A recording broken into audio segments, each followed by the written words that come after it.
E aí, galera, estamos ao vivo já. Então, sejam muito bem-vindos ao programa Cerveja em Casa, live das quintas.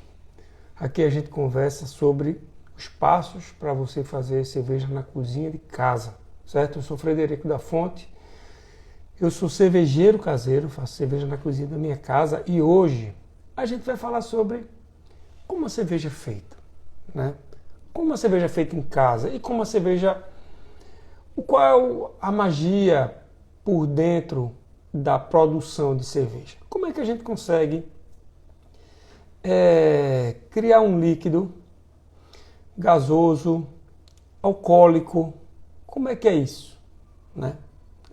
Vamos trazer aqui curiosidades da elaboração, da fabricação, né, de cerveja na cozinha de casa, certo? É na cozinha de casa, certo?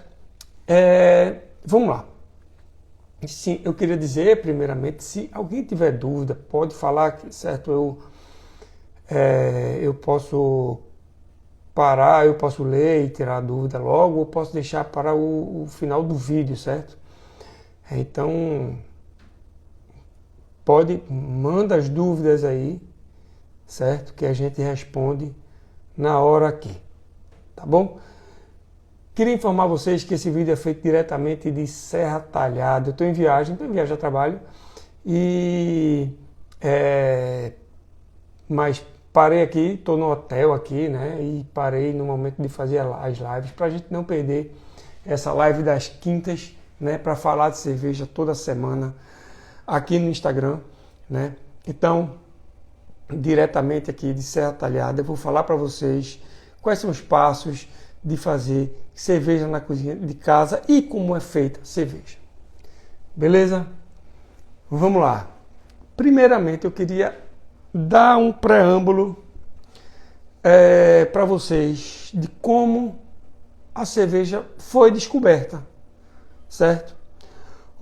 Acredita-se que quando o ser humano ele deixou de ser nômade para ser sedentário, tá? Ou seja, quando a civilização ela começou a ser criada, né? Quando a civilização ela começou, de fato, né? Que quando o homem descobriu que ele podia se organizar para não ficar viajando por aí em busca de alimentos, né?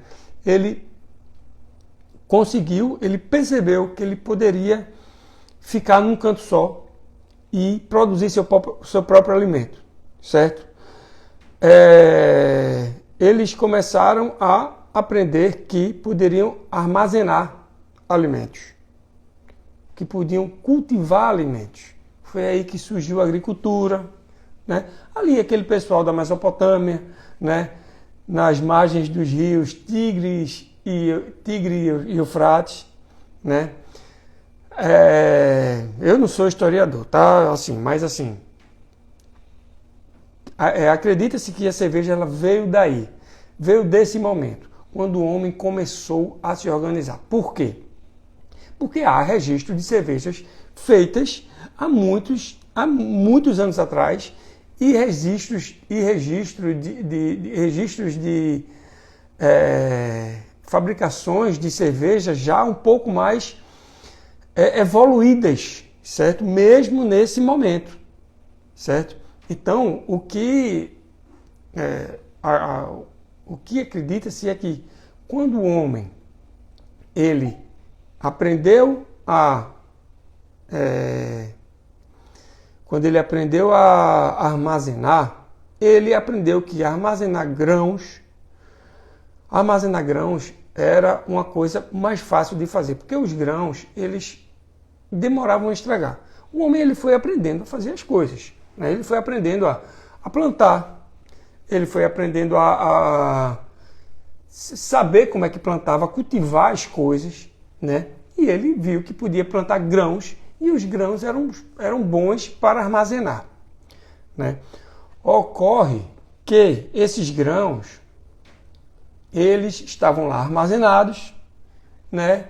E aí caía uma chuva e aí molhou uma parte dos grãos que estava armazenado em algum tonel e foi esquecido, certo?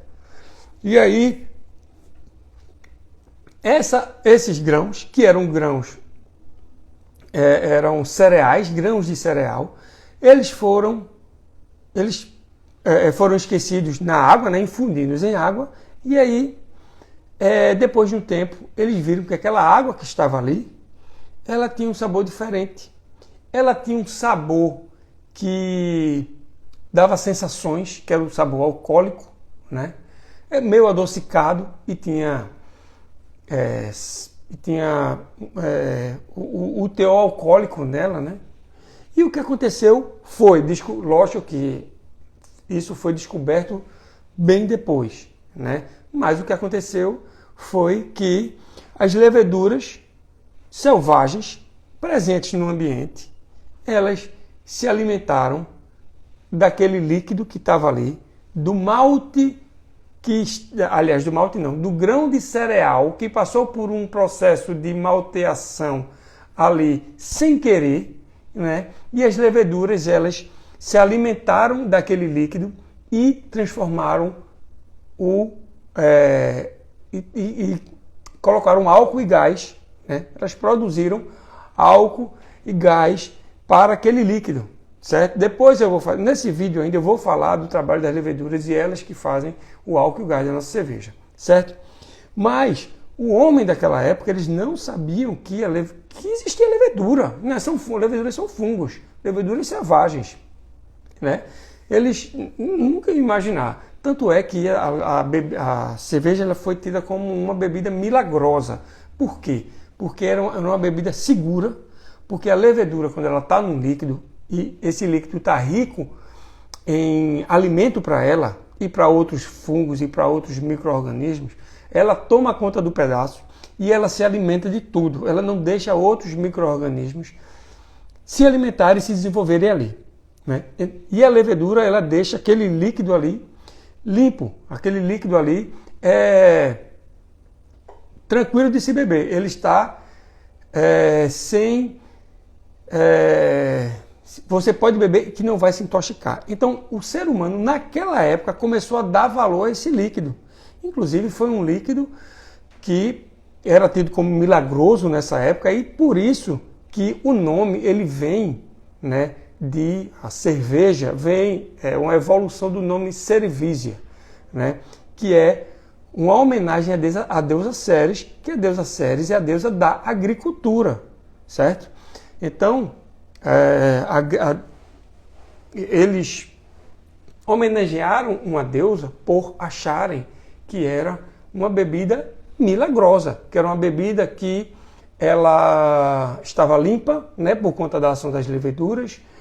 O ser humano, ele provava de tudo naquela época. Ele testava tudo naquela época. Ele não sabia o que ia intoxicar, o que não ia intoxicar. Então ele corria do que tinha intoxicado e ia para aquilo que não intoxicava. E isso era um líquido que dava alegria, porque ele tinha teor alcoólico, né? E não intoxicava, porque a levedura ela tinha essa ação de deixar o líquido esterilizado, certo? Então, a partir desse líquido, o ser humano começou a produzir esse líquido, deixar o malte infundindo em água e aí deixar a levedura fazer o seu trabalho. E isso aí estamos falando de 7 milhões de anos antes de Cristo. E isso aí evoluiu muito até os dias de hoje. Por que eu estou falando disso? Para você entender como é a produção hoje, que é a mesma coisa. Claro que evoluiu bastante, está organizado, tem passo a passo para isso. E hoje você pode fazer na cozinha da sua casa, certo? Então, como é fazer esse líquido na cozinha da sua casa? É claro que o homem daquela época era só um líquido que a levedura tinha trabalhado nele. Mas foi mais ou menos assim que o vinho surgiu também, né? Simplesmente um suco de uva que fermentou, ficou lá e fermentou, né? Uma uva que ficou lá no fundo e fermentou, e aí beberam aquilo ali. tinha álcool, né? E aí trouxe alegria, trouxe tudo, e aí bebida milagrosa. Vinho também foi tido como bebida milagrosa por muito tempo. E aí a cerveja foi evoluindo, foram colocados ingredientes, né? Ingredientes inclusive tóxicos. Foi aí que apareceu o lúpulo. O lúpulo ele era um ingrediente que era colocado na cerveja, que era garantia de que a cerveja ia ter um bom sabor. O lúpulo ele é um ingrediente que que ele protege a cerveja, né? Que ele é um ingrediente que ele vai ajudar a cerveja a não estragar, né? É por isso que tem a história da IPA, né? Que aí a IPA surgiu, que era uma pale ale que saía da Inglaterra e ia para a Índia, e precisava se colocar mais lúpulo por conta dessa característica dele de proteger o líquido. E aí a cerveja chegava na Índia muito mais lupulada, e aí por isso que surgiu essa India Pale Ale, né? Que é uma cerveja mais lupulada, mais amarga, mais tudo. Então o lúpulo ele veio depois, né? O homem, quando ia fazer a evolução da cerveja, o homem colocava tudo como ingrediente ali, como tempero, como tudo, né? E o lúpulo ele veio depois, e com a lei da pureza alemã ele foi e ficou para sempre como o ingrediente principal da cerveja. Até hoje a gente usa lúpulo, certo? E aí isso foi evoluindo, a gente botou os ingredientes, os homens, né? O homem tem os ingredientes e foi aprendendo como mexer com levedura para trazer sabores melhores, e conseguiu domesticar a levedura, né? Lá pelo século XIX, conseguiu domesticar a levedura, e hoje a gente compra a levedura no saquinho, tudo industrializado, tudo pronto para a gente fazer a nossa cerveja. Nosso malte, nosso lúpulo, nossa levedura e nossa água. Beleza? Só para você entender como a cerveja foi criada, como ela foi criada, como ela funciona, porque como é que é isso, álcool e gás dentro de um líquido. E aí eu vou falar como é exatamente fazer dentro de casa, certo? Primeiro, a gente vai pegar a nossa receita, tá? A gente vai pegar o nosso malte, que é malte de cevada, que 90% das cervejas são feitas com malte do cereal chamado cevada, porque é um cereal que ele tem muito amido, certo? É um cereal que ele tem, que a produção dele, ele vai render bem, o rendimento dele é bom para a cerveja, né? Então, a cevada, o malte de cevada, ele é colocado em água, não a gente, as empresas que vendem malte. Eles pegam a cevada, botam em água, certo? Para fazer o processo de malteação, certo? E aí esse processo de malteação vira um malte e ele torra esse malte muito ou pouco, e é aí que vai dar as quantidades de malte que a gente tem, né? Malte cru, tanto do malte escuro, cevada torrada, até o malte mais claro, que ele vai dar sabores distintos, né? E aí a gente vai comprar de acordo com a nossa receita, tá? Mas aí a gente vai colocar um malte de cevada, que a gente já comprou, ele vai ter passado pelo processo de moagem, né? Você tem que moer o malte, tá? Que é para ele abrir e mostrar o amido dele, certo? Botar para fora o amido dele, tá? Por quê? Porque a gente vai fazer o seguinte, iniciando a primeira etapa, nosso malte está lá, está moído, a gente vai colocar o malte em água quente, mais ou menos 65 graus, mais ou menos, tá? Vamos supor que eu vou usar uma receita com 4 kg de malte, Pilsen, pronto. Vou botar ali em 15 litros de água a 65 graus, tá? Aí eu coloco na minha panela de braçagem esse malte e fico ali por 1 hora. Por quê? Essa 1 hora, mantendo essa temperatura, certo? Mantendo a temperatura que a receita pede, se ela pedir 65 graus, a gente mantém, certo? A gente vai ligando e desligando o fogo, tá? A gente vai mantendo essa temperatura por 1 hora, que é para que as enzimas contidas no malte, elas trabalhem, elas consumam o amido que está ali no malte exposto e transformem esse amido em açúcar, tá? E aí a gente passa 1 hora fazendo isso. Depois de 1 hora a gente faz o teste do iodo, a gente vê se ainda tem amido nesse líquido que está ali, né? A água no malte, o malte vai tirar todos, a água vai tirar as características do malte, né? Os sabores do malte e vai fazer, as enzimas vão fazer as transformações, transformar amido em açúcar. E aí a gente vai, depois de 1 hora, fazer o teste do iodo para saber se ainda existe amido naquele líquido, tá certo? A gente faz esse teste. Caso ainda tenha amido, a gente deixa uma braçagem aí ainda por uns 10 minutos. Depois de 10 minutos faz o teste de novo, até a gente passar no teste do amido, né, o teste do iodo, e não ter mais nenhum amido no nosso líquido, no nosso mosto. Esse mosto aí é o que a gente pode comparar com aquele líquido que ficou ali, que o malte ficou infundido antes da levedura chegar e fazer o trabalho dela. Beleza? A gente ainda está no primeiro passo, tá? Coloquei o malte, passou no teste do iodo, depois a gente eleva a temperatura para inativar as enzimas e depois a gente vai fazer a recirculação. Como é que é isso? Nossa panela de braçagem, que é onde a gente está fazendo isso tudo, ela tem uma válvula embaixo dela, embaixo do lado, né? Tá a panela aqui, ela tem do lado na parte de baixo, certo? E aí a gente vai fazer essa recirculação. A gente vai tirar esse líquido de cima, né? Que está dentro do... Tá no malte ali, a gente colocou o malte, colocou a água, a gente criou esse líquido, né?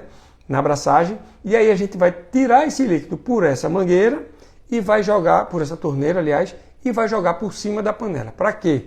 Para que esse líquido ele seja peneirado, filtrado, a palavra é filtrado, esse líquido, para que ele seja filtrado na cama de grãos, certo? Para que é que eu faço isso?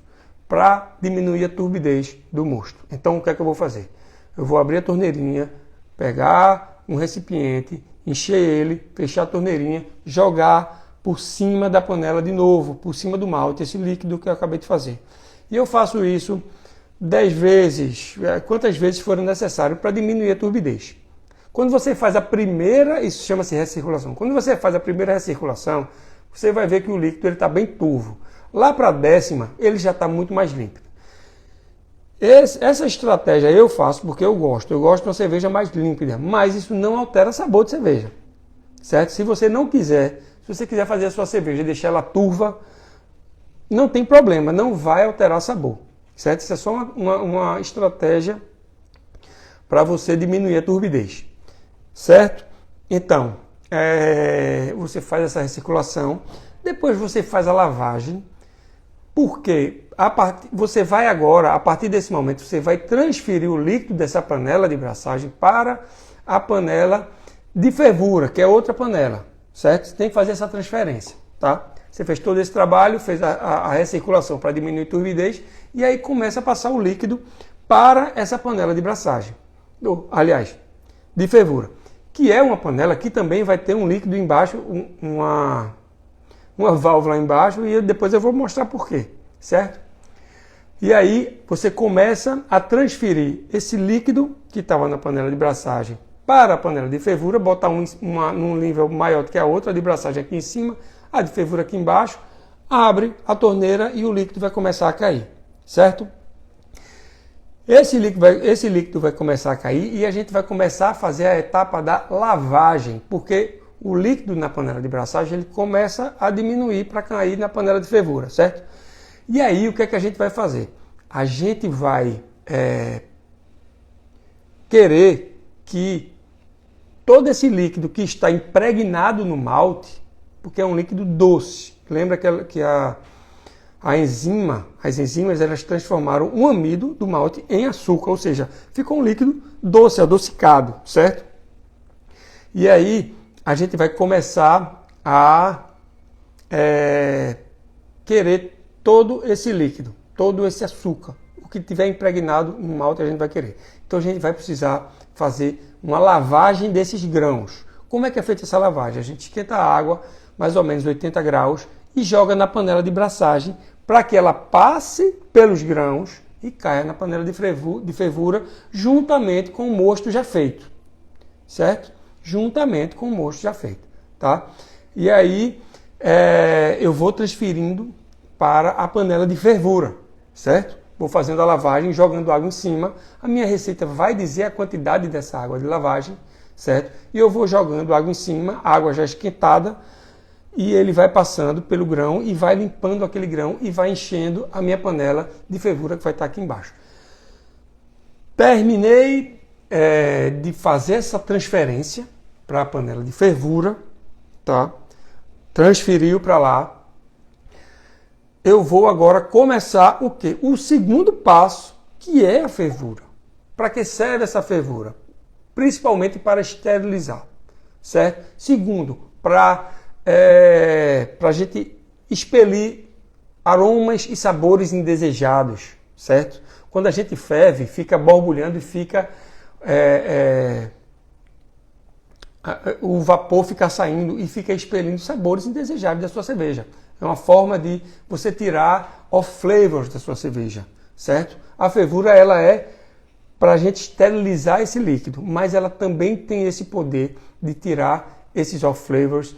Ela também tem o poder de clarificar a sua cerveja, porque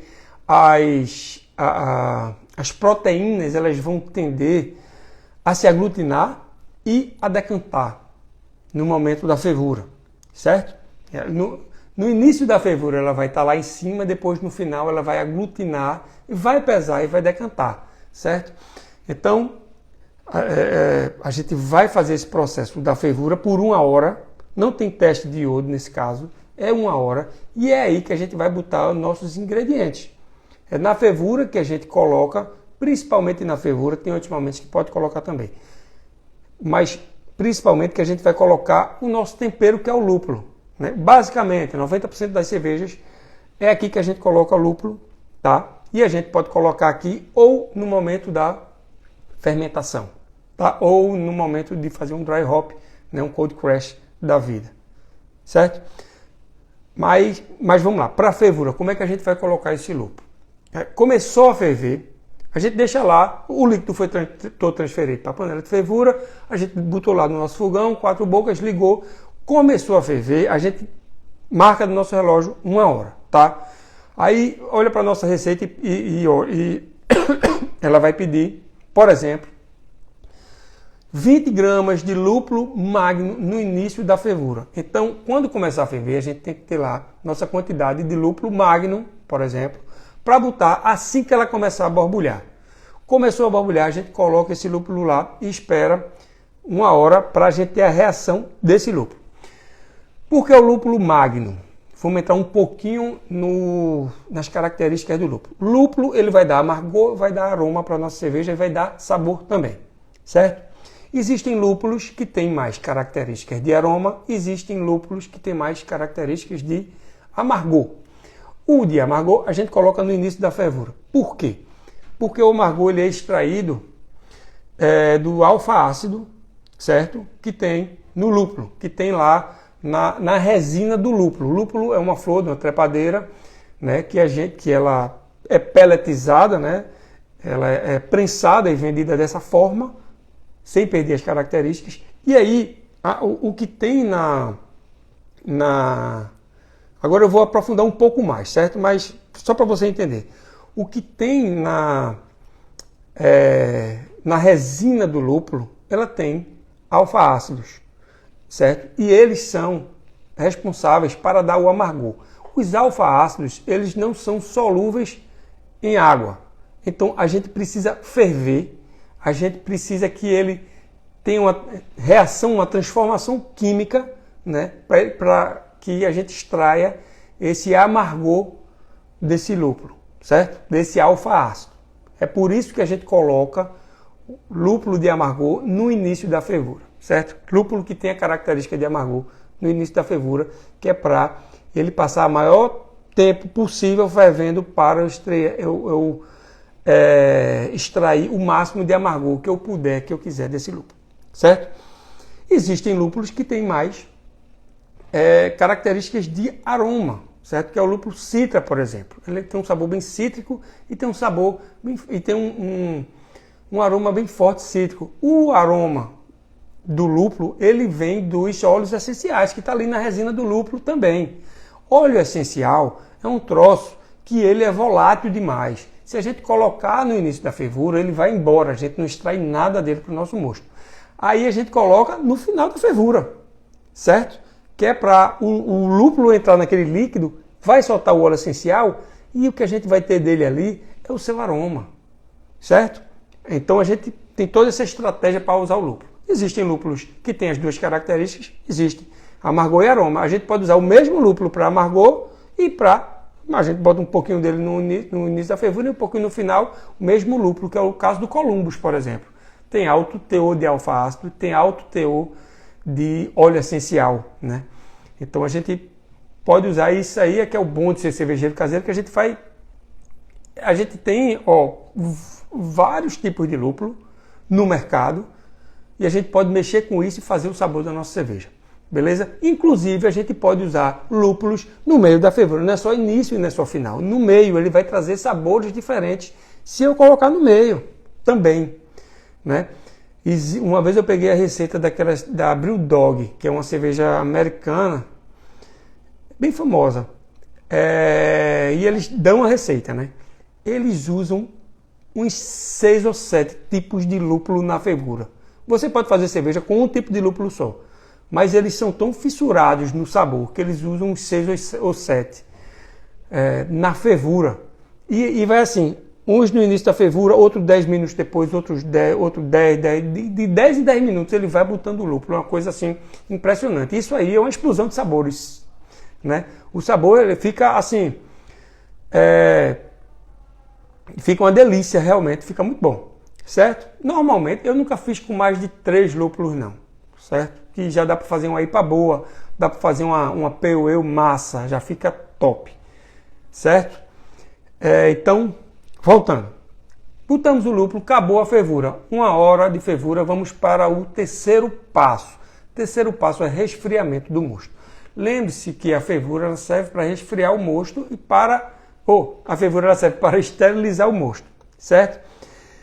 E aí, depois da fervura, o que é que eu vou fazer? Eu vou colocar a levedura dentro desse líquido, que lembra no início do vídeo que eu falei que a levedura selvagem, ela consumiu aquele líquido que ficou ali no malte, né? Que o ser humano ali, quando viu aquilo ali, não sabia o que era, chamou de cerevisia porque achou que era uma bebida milagrosa, né? E aí foi uma homenagem a uma deusa, a deusa Ceres, a deusa da agricultura e tudo mais. E aí, depois, descobriu-se que era a levedura, que é um fungo que fazia todo esse trabalho de transformar em álcool e gás aquele líquido. E aí a gente vai colocar a nossa levedura agora, nesse momento, depois da fervura. Só que a levedura é um ser vivo, é um fungo, tá? A levedura, ela não pode trabalhar acima de 30 graus. Eu estava fervendo a 100 graus, fervura, 100 graus.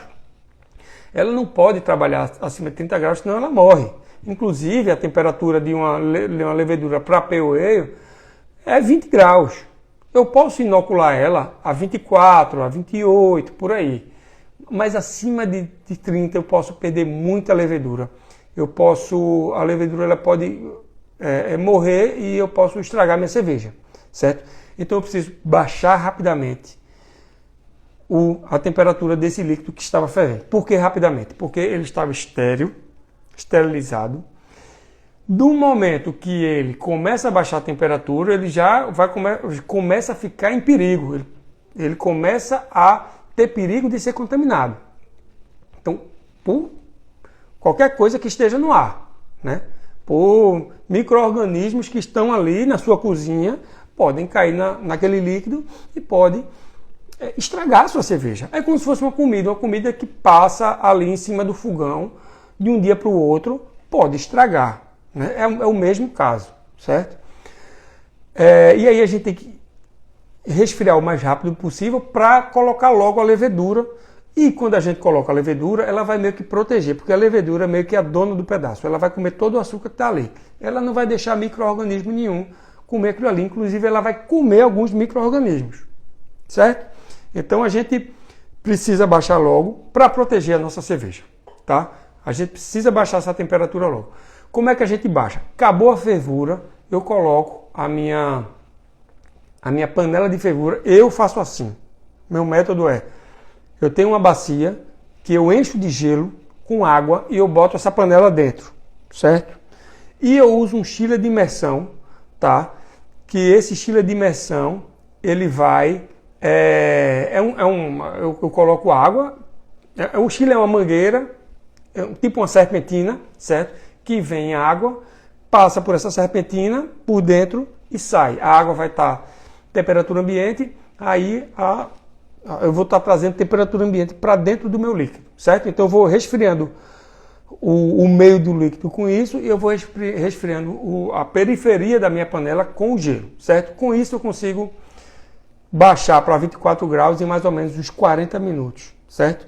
Então a gente faz isso, baixa a temperatura, depois de baixar a temperatura, a gente transfere esse líquido para o balde fermentador, certo? Aquele balde branco atóxico, que essa transferência é pela válvulazinha de baixo da panela de fervura, que também tem, né? Como eu disse que tem na panela de braçagem e tem na panela de fervura, certo?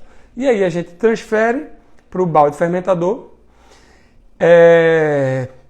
tomando cuidado para aerar aquele líquido todo, né? Para deixar um líquido saudável, né? Para a levedura entrar nele e trabalhar. O que é que a gente quer? A gente quer um líquido que a levedura vá trabalhar bem. A gente quer dar o melhor ambiente possível para a levedura trabalhar. A gente não quer perder levedura, a gente não quer que ela se estresse, a gente não quer que ela traga sabores indesejáveis para a nossa cerveja, certo? Então a gente quer que ela trabalhe da melhor forma possível. Então a gente baixa a temperatura, a gente aera esse líquido, né, jogando num balde lá, num balde fermentador, e depois que o líquido está todo no balde fermentador, a gente joga a levedura dentro, claro, hidrata a levedura antes, joga lá dentro e esse balde fermentador também vai ter uma mangueirinha, uma torneirinha embaixo dela e um airlock.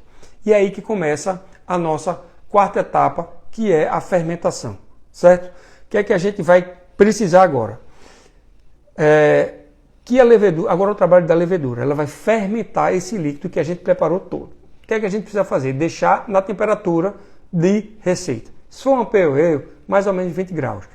Se for uma lager, mais ou menos 16 graus, 14 graus, vai depender da sua receita, tá?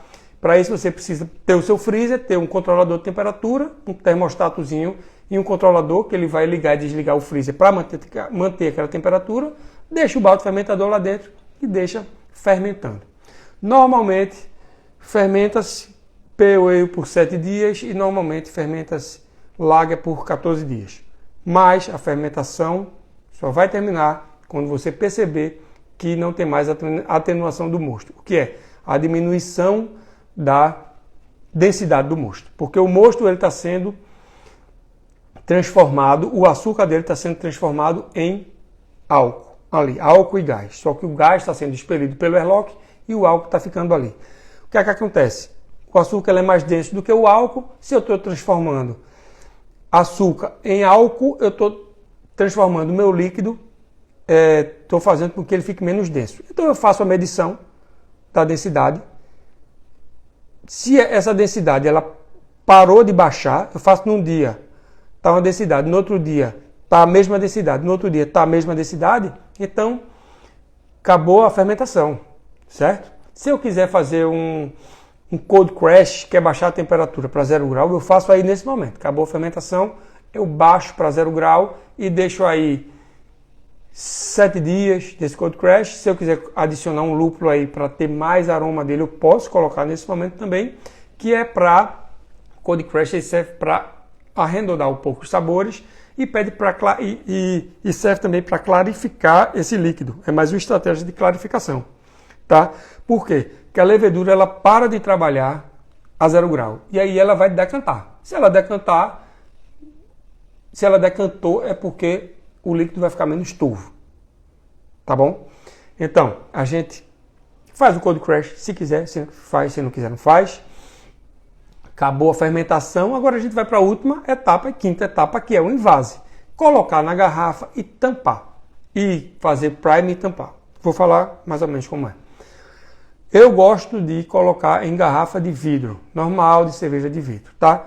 Eu gosto de fazer transferência para essa garrafa, por quê? Porque se eu fizer em barril, onde é que eu vou guardar esse barril? Onde é que eu vou gelar esse barril? Eu tenho que gelar com CO2, né? Eu tenho que ter todo um esquema de gelar isso aí. Eu gosto de fazer em garrafas, porque ficar na minha geladeira, eu posso levar para alguma festa, eu posso presentear alguém, posso fazer o que quiser com as minhas garrafas, certo? Então eu gosto de fazer em garrafa reutilizável mesmo. Comprei uma garrafa de 600 ml de Skol que seja, reutilizo ela para fazer as minhas. Só preciso comprar as tampinhas, certo? Para fechar de novo a minha garrafa. Mas como é que a gente faz isso? A gente vai começar a transferir esse líquido para cada garrafa. Para isso as garrafas têm que estar esterilizadas com álcool 70, tampinhas esterilizadas com álcool 70, tá? E a gente vai colocar mais açúcar nesse líquido para que a levedura que ainda está ali consuma esse açúcar e transforme em gás. É uma quantidade de açúcar que ela não vai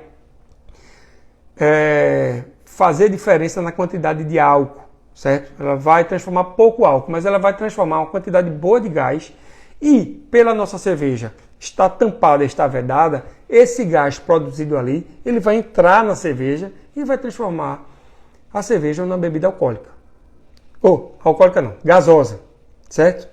Esse gás ele vai estar tampado, a levedura vai transformar o gás, ele não vai sair, vai ficar preso ali, ele vai entrar no líquido e o líquido da cerveja vai ficar gasoso, certo? Como é que a gente faz isso? Coloca açúcar no mosto, tá? A gente, pela receita, ela vai dizer essa quantidade de açúcar, tá? A gente coloca no mosto, na verdade, a gente dilui ele em água, certo? Coloca aquele líquido doce no mosto e começa a transferir para as nossas garrafas. Transfere para as garrafas, tampa, espera 7 dias. Se for uma Pale Ale, espera 14 dias. A grosso modo, tá? Cada receita vai dizer quanto você deve esperar. E cerveja, ela tende a melhorar com o tempo. Você beber uma cerveja que já está gasosa, já está pronta, uma Pale Ale, com 5 dias ela já pode estar com gás, ela vai estar com sabor, mas daqui a 20 dias o sabor vai estar muito mais arredondado, certo? Cerveja artesanal, ela tende a arredondar o sabor com o tempo. 20 dias, um mês, ela vai estar mais saborosa, certo? Então, é isso. Última etapa, carbonatação em vase, que eu acabei de falar, né? Carbonatação é justamente o gás que vai ser criado na nossa cerveja. E o envase é colocar o líquido dentro da garrafa e depois tampar. Beleza? Quinto passo, carbonatação em envase, acabou, e aí a cerveja está, é só esperar carbonatar esses 7 dias ou 14 que eu falei, para você provar a sua cerveja e ir para a galera, né? Tomar aquele líquido que você fez, que você disse, você pode dizer que fez. Tem todo esse trabalho, e aí você tem aquele sabor que você procurou, pode ser uma cerveja de trigo, pode ser uma Russian Imperial Stout, pode ser uma Kölsch. Tem vários estilos de cerveja que você pode viajar por isso aí. Caiu, voltou. Mas já está no fim do vídeo, certo? Gente, só recapitular aqui.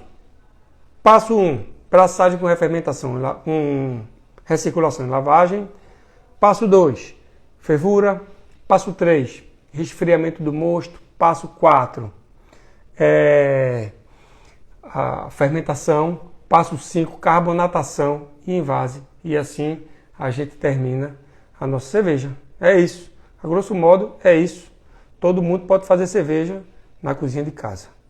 Beleza? Muito obrigado para quem ficou até aqui. Valeu. Esse vídeo vai estar postado agora no Instagram. Quem perdeu, quem chegou no final. Ado, chegou no final aí, não foi? Perdesse tudo, mas o vídeo vai estar postado se tu quiser assistir. Vai estar postado aí no Instagram. Eu vou postar agora para quem quiser assistir. Vai estar no feed. Valeu. Boa noite. Até o próximo vídeo toda quinta. Quinta que vem vai ter. Quarta tem vídeo postado no YouTube. E no YouTube e a gente fala no Instagram, né? A gente dá avisa no Instagram que está postado no YouTube. E na quinta-feira a live aqui, que ela vai ser... Quem não pegar a live vai estar postada no Instagram e ela vai estar também postada no YouTube posteriormente, vai estar postada posteriormente. Beleza? Pessoal, valeu, boa noite, até a próxima.